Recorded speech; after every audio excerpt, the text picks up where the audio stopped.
Welcome to a World of Good podcast. I'm Nate Tatman. And I'm Andrew Gale. And we are two friends who love Jesus, care about the church, and travel the world to share stories of people who do the same. Our conversations happen in all kinds of places, like a coffee shop and an airport terminal, or even the back of a crowded taxi. But no matter where we go, from Argentina to Zimbabwe, we capture stories of the good God is doing around the world. And we hope those stories will do you a world of good. Welcome to a World of Good podcast. My name is Andrew Gale, and I am once again doing interviews here in Seoul, South Korea, at the 17th Asia Pacific Conference for the Church of God. We are here with over 100 leaders from South Korea and from across Asia who are meeting together, talking about what God's doing in their midst and what God may be calling them to in the future. Today, we got to hear some wonderful testimony and stories. We were challenged by the words of Reverend Dorothy Colney in Myanmar.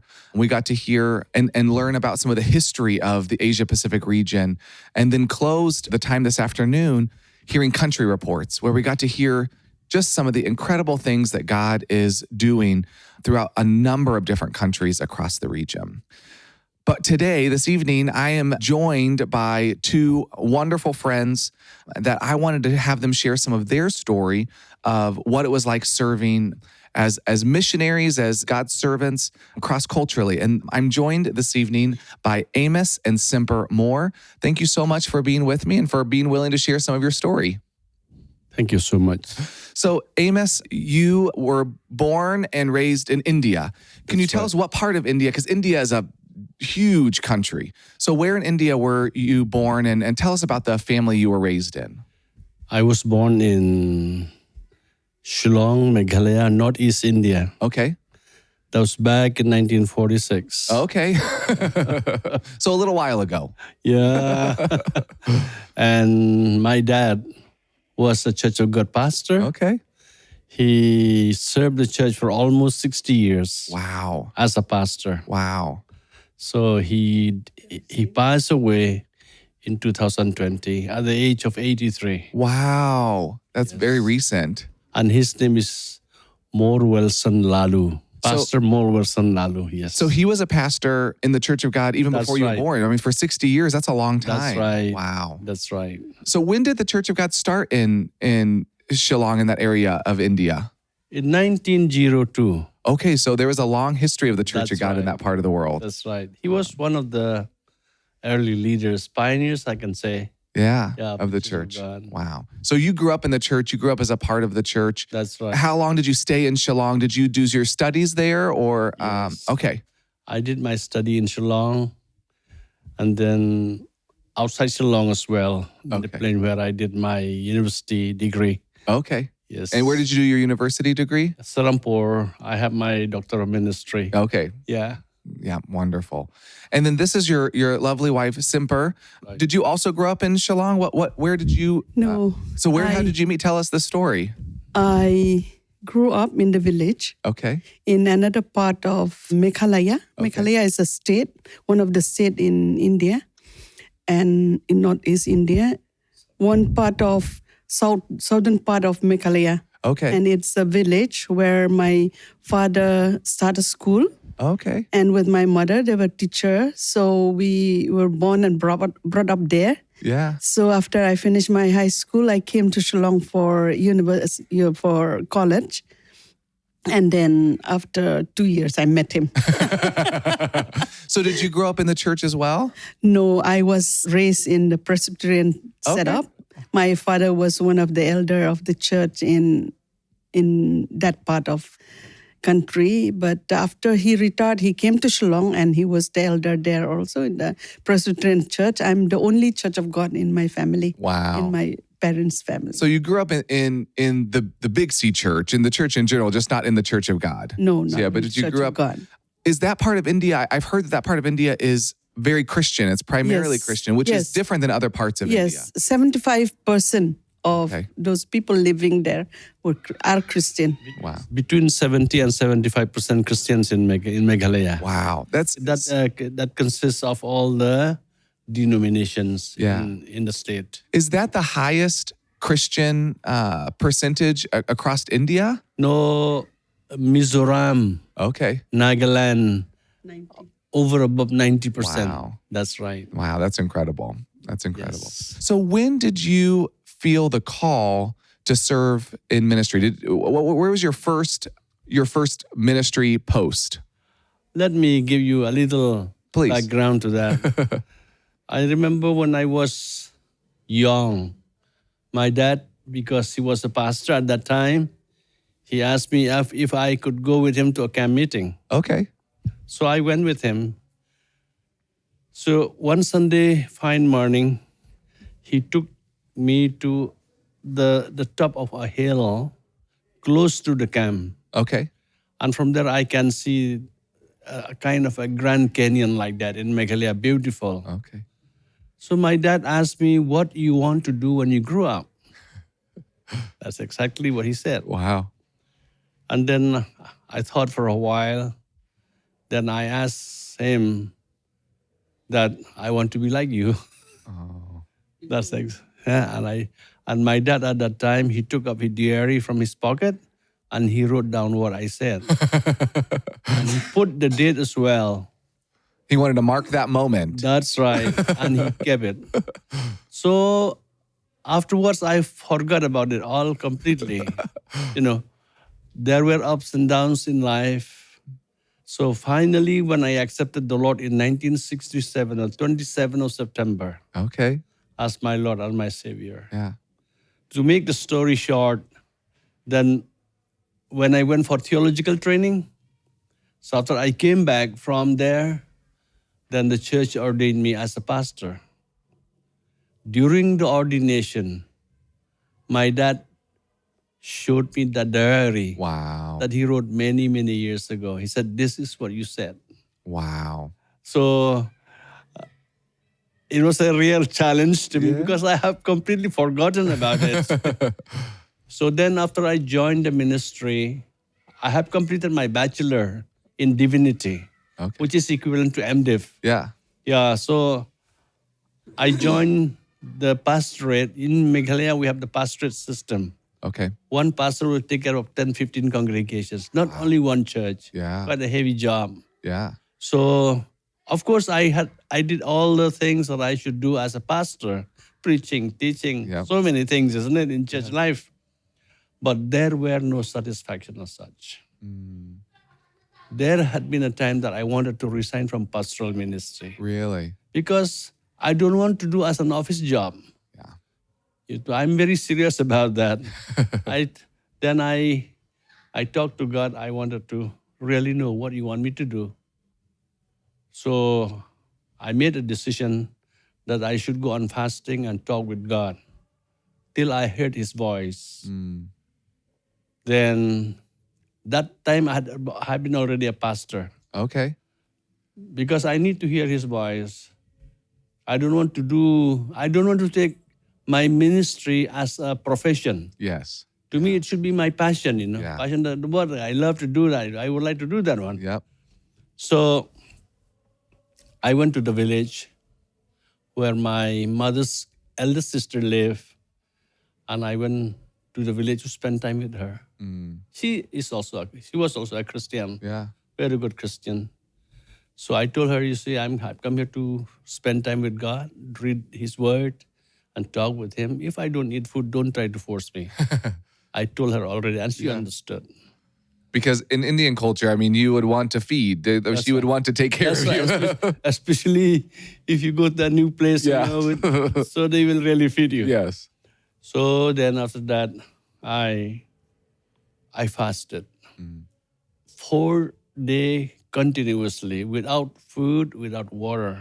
Wow. On the 4th day, I became a little weak. But still, I decided not to take any food until I hear the voice of God. So on the 4th day, late at night and the early part of the morning, I came up the house and sat in the courtyard in that village. So I prayed. I said, Lord, how long? How long do I have to wait? Because I had been praying about that since the time that I was in the final year in my theological studies. Wow. but I didn't get any answer. Then after that, I prayed that night, really prayed. Around midnight, around 2 o'clock like that, in the early morning, the Lord knew that I really struggled. I struggled about it. And then at that time, God says to me, I want you to be in missions. Wow. Those were the exact words that he spoke to me. Wow. I want you to be in missions. That's right. And what did missions mean to you at that time when you heard To that? take the gospel to the people who Somewhere have never heard the gospel. Somewhere else. Okay. That's yeah, right. yeah. So I didn't have any kind of precondition as such. Okay. So that's the voice that I heard from God.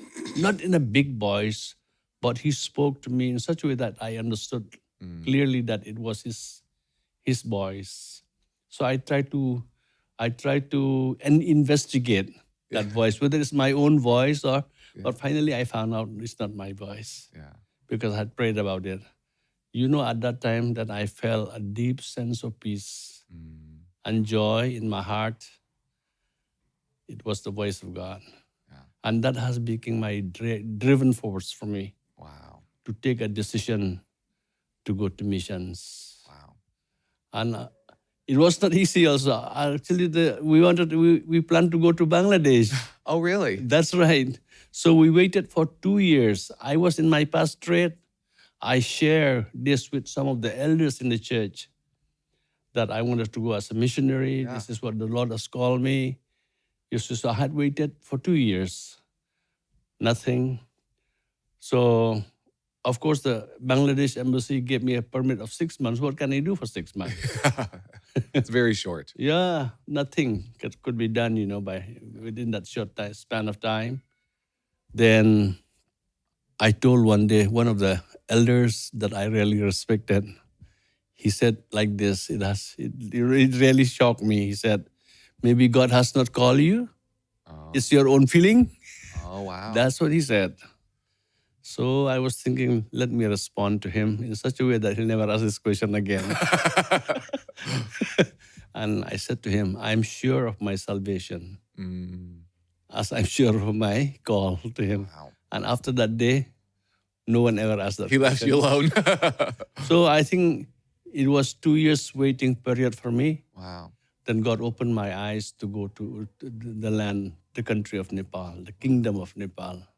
So when I go through the statistics and look through about it, this is where we do not have Church of God, and it's the only Hindu kingdom then in the world. Wow.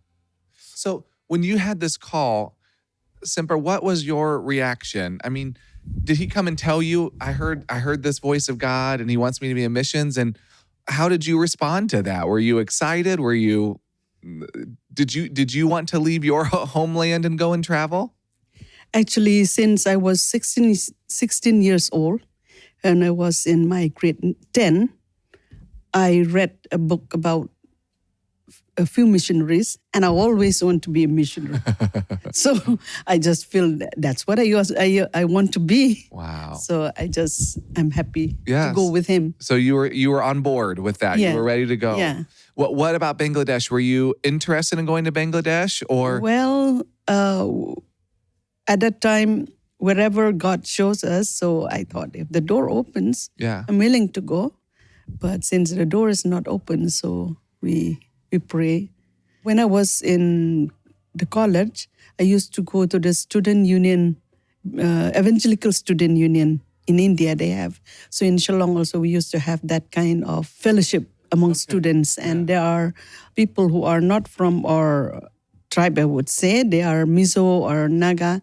Also mixed group of people, and they are who looking for students like that, and so they challenge us. And then there are missionaries from Nepal who used to visit. Oh. So I remember that, and I really want to go to that place. Wow. So you had a heart for Nepal even Yes. before you felt that Yes, call. yes. Wow. Semper was working in the government office at the secretariat at that time. Wow. A very good post. So It would be hard to leave that. she had to resign from the office. Wow. I also had to resign from my work. Mhm. So we both were working then at that time. Wow. Yeah.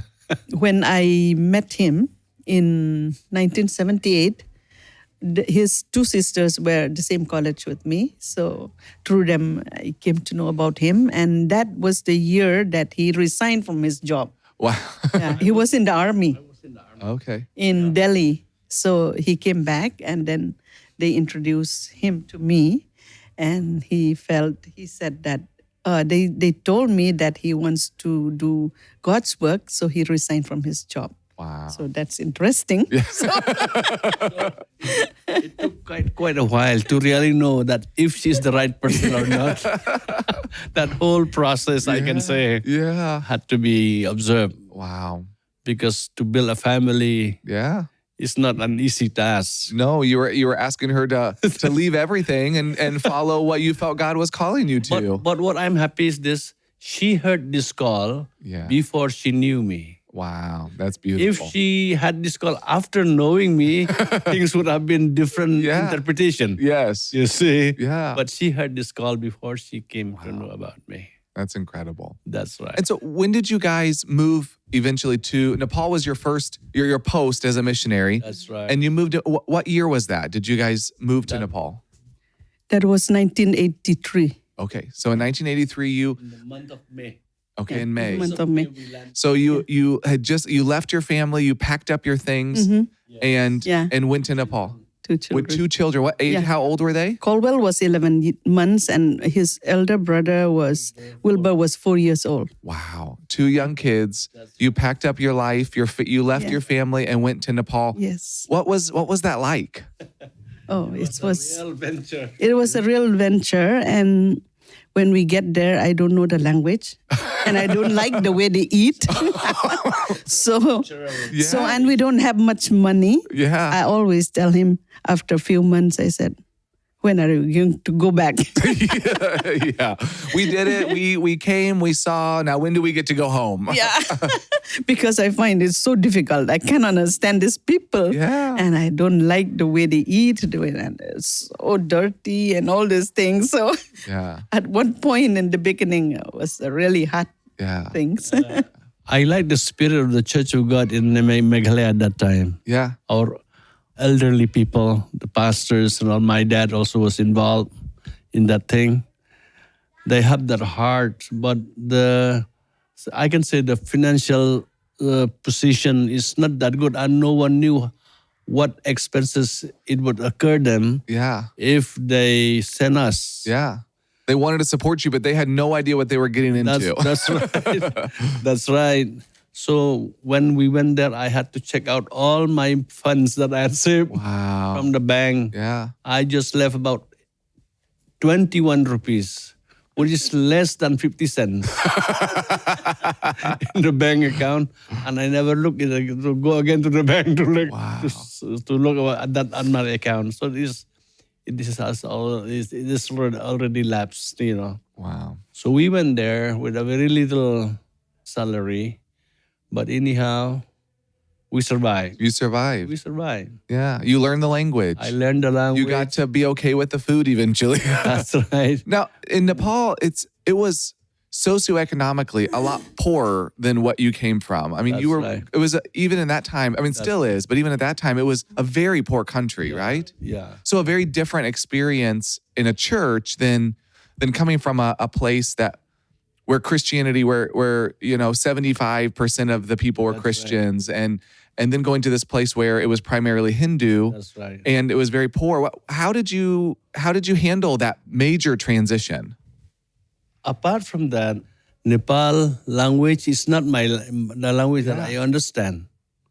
We speak Khasi, Yes. and our writing script is a Roman script, Okay. but Nepalese people use Devanagari, which is Sanskrit-based language, which is very rich language. Yeah.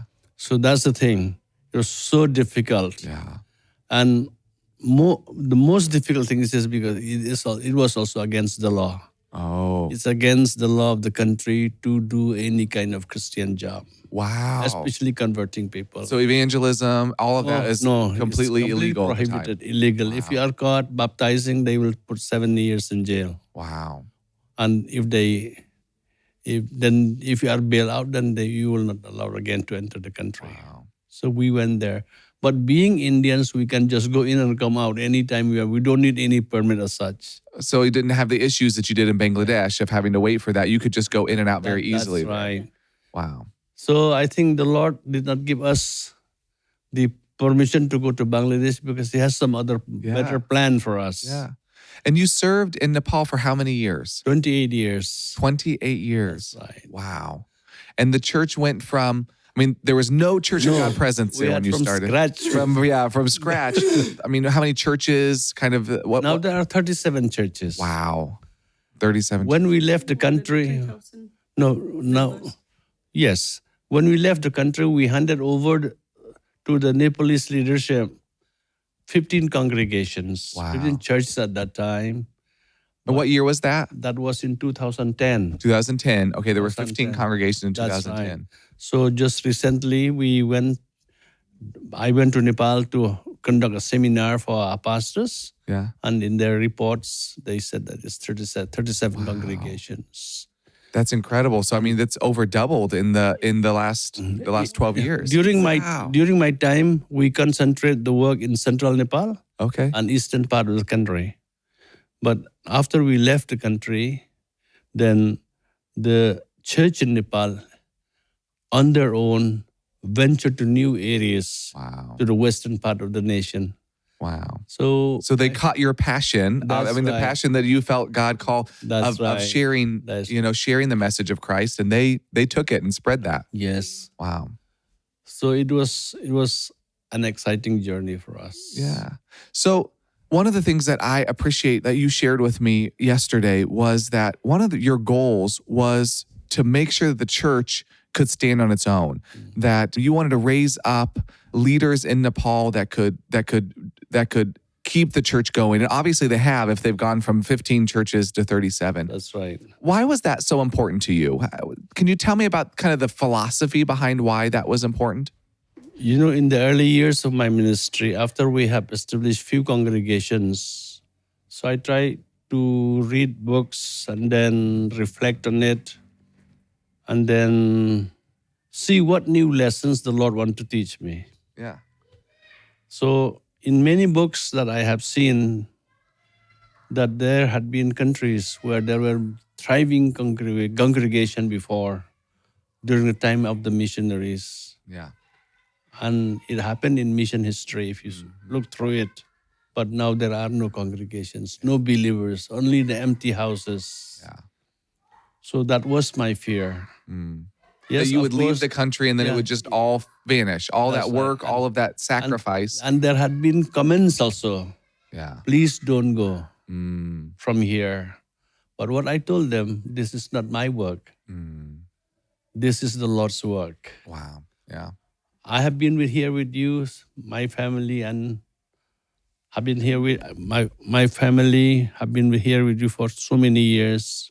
We taught you the things that should be learned through the word, And if you follow them, you will never run out of the things that you need in the church life. And then, so my point is this: I should train the leaders, someone to succeed me before I leave. Yeah. But the question also, if he resigns, what will happen? Yeah. Suppose there are some offers from some other missions, humanly speaking, if you get a better pay, you will never know. But I stress about the calling of God. I stress about the calling of God. If you know that God has called you, God is going to provide you. Yeah. But at the same time, I take another option. Not only the leaders, train the whole church. Yeah. That's great. Train the whole church. Yeah. The work of the church is the work of the church people only. Yes. That's what I said to them. So I did the training for them. And when I see the progress of it, I was very happy. Yeah. So then I told the congregations, this is not my work, this is God's work. It is He who has called us to come to ministry. We are just co-workers with him. Wow. Yeah. So I told them, I'm not afraid. I have trained you so long, so far, and we have lived out Yeah. life like that. You don't have to worry about it. I love that. And one thing is this, all our believers, I do not encourage to migrate from other congregations. Yeah. They are the people from the Hindu background. Wow. Yeah. You see, it takes some time for them to make decision. They have to count the cost. Yeah. So Bir Bahadur and all the one that you met Yeah. today, he is a pure Hindu. So I brought him to the Lord and mentor him. Send him to Bible school, like that. Yeah. So at the same time, I had to train myself into the language as well. Yeah. So I went to university for 2 years, learned the language. After I learned the basics, I put myself in a situation where I cannot converse in English or in any other languages Yeah. except Nepali. So I struggle hard. Wow. But I like now the language. It's so nice. It's very rich language. That's the way we do our ministry. You have to fully invest. You have to Yes. fully become part of that community, but also know when it's time to step away. That's And right. that's that tough balance, That's right? right. Because when you do put your whole self into That's something, right. it's hard to step away That's because right. they've become your family and but I was just so struck by the fact that you found that balance, that That's right. you did put your whole life into it. You didn't do it half-heartedly. Yes. You learned the language, you spent the time, you sacrificed, and you also knew when it was time to step away and let the church grow, which I think is a really difficult balance. But it sounds like you found it. And I love that I got to hear this afternoon a country report from the Nepalese pastor. His name is Bir Bahadur. Yes. And he did a wonderful job sharing about the incredible ministry they're doing, both in terms of evangelism, but also in social care for their community and truly being the church in places that have really serious need. And so it's just so exciting to see. You see, there is one problem that I believe all the missionaries have faced in the past. How do you educate your children then? You see. So Semper and I, we prayed. And we said to God, Let me share that. okay. Because I just want to continue. I told you about there's a time that I want to go back. Yeah. Very little money the church paid for us. And with that small money, we have to pay for our rent and take care of our kids and ourselves. Yeah. So, and with the problem there, I always feel like, when are we going back? I used to tell him.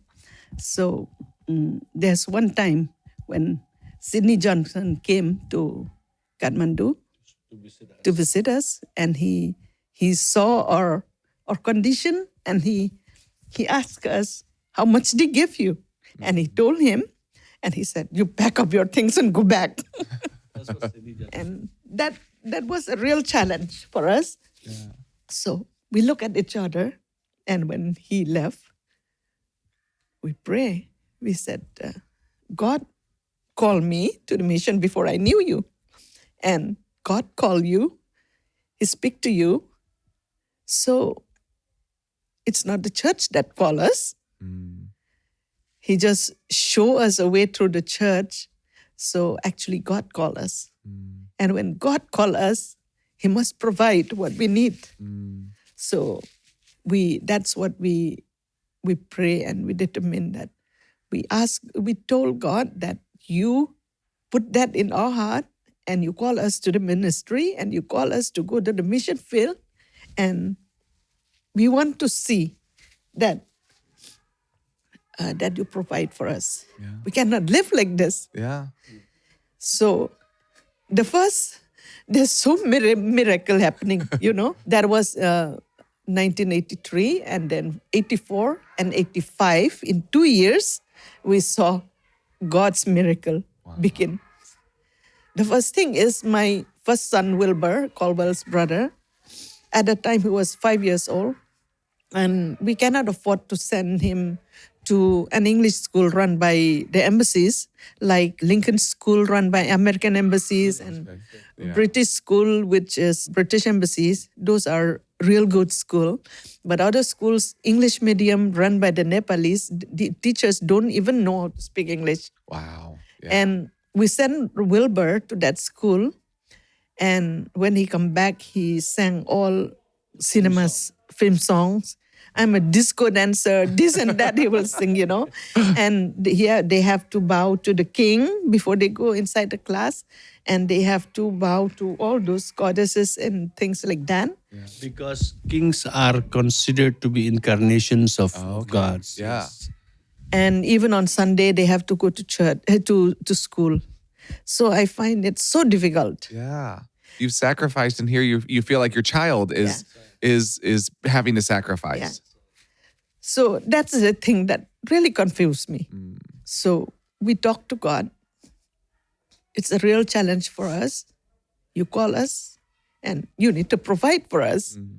So that time in the house where we live in the second floor of that building, and the first floor lived one American lady. She's from Mennonite. Okay. We don't know her, Yeah. but we just live in the same building. And she used to ask me, why don't you send Wilbur to school?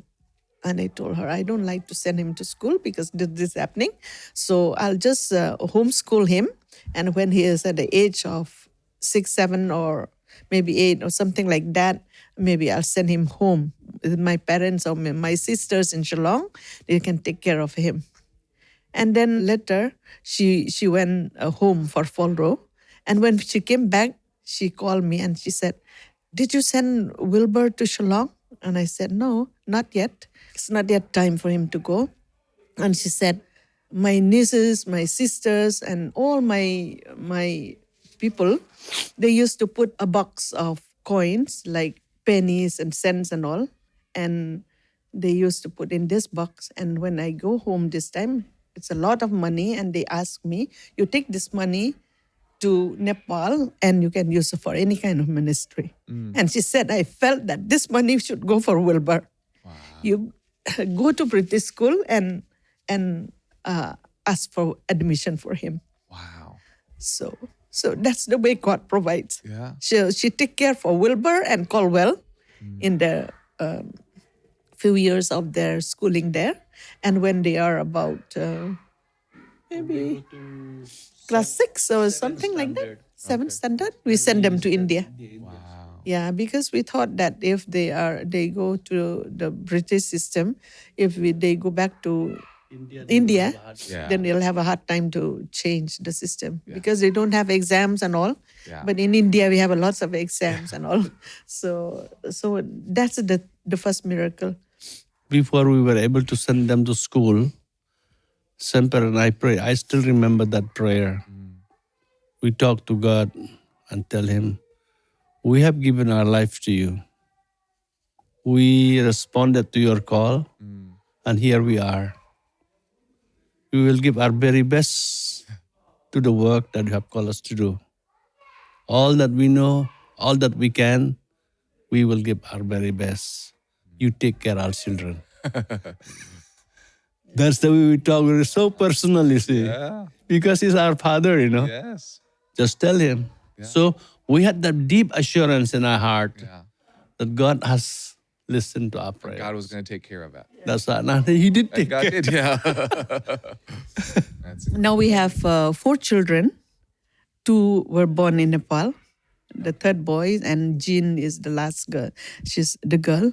So we have seen God's miracle, even for her, how God provides for her. She went to Anderson for her. Yeah.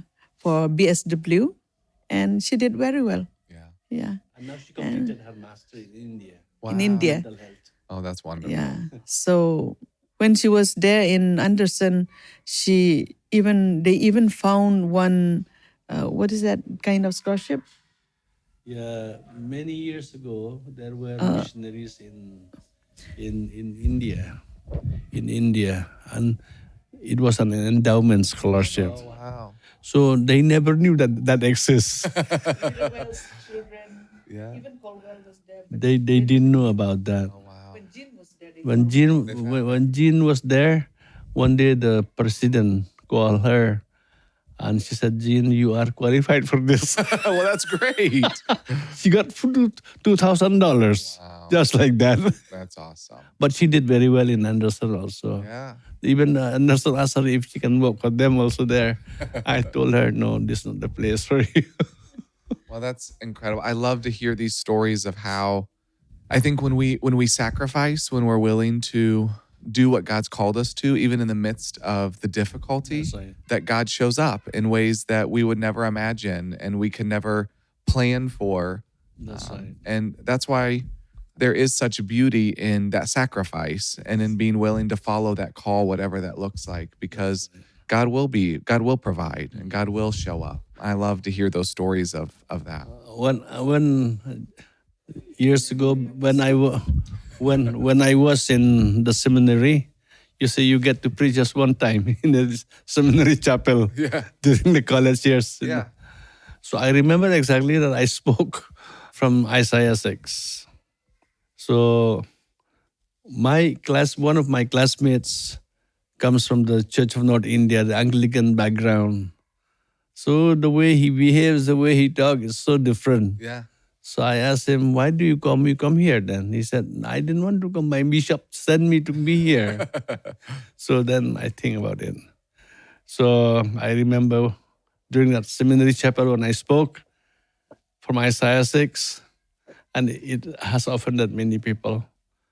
And I came my conclusion, if God has not called you, then you are in the wrong business. Yeah. That was my conviction from that time because I stress very much on the call of The God. call, it matters. If God has not called you, then it Then becomes when just... things get difficult, That's right. you don't know what to fall back on. You don't know what, That's but right. that call is what gives you hope in those difficult moments. That's right. Thank you so much, Reverend Dr. Amos Moore and Semper. Thank you for this time. Thank you for letting me keep you past service starting to share these stories. They're so wonderful to hear. And I Yes. hope they're an encouragement to people listening that when God calls us, God's there for us. That's right. Even in the difficult That's moments. Okay, I shouldn't forget to say that Sidney Johnson and Jean Johnson were like parents to us. Yes, they became very They close came friends, and yes. visit us every year, and they are the one who help in us many times. After when our children were sent to India, they are under their care. I would say that they find scholarship for them to be in the hostels in India. Yeah. We send them in good schools in India. So Sidney Johnson was the one who helped us on that. You see, one thing about Sidney Johnson, because he had been in Asia for many years, so he come to visit us at least once a year from Thailand. Oh, good. So one time I talked with him and he said to me that I'll never forget. I think that will be very helpful to anyone.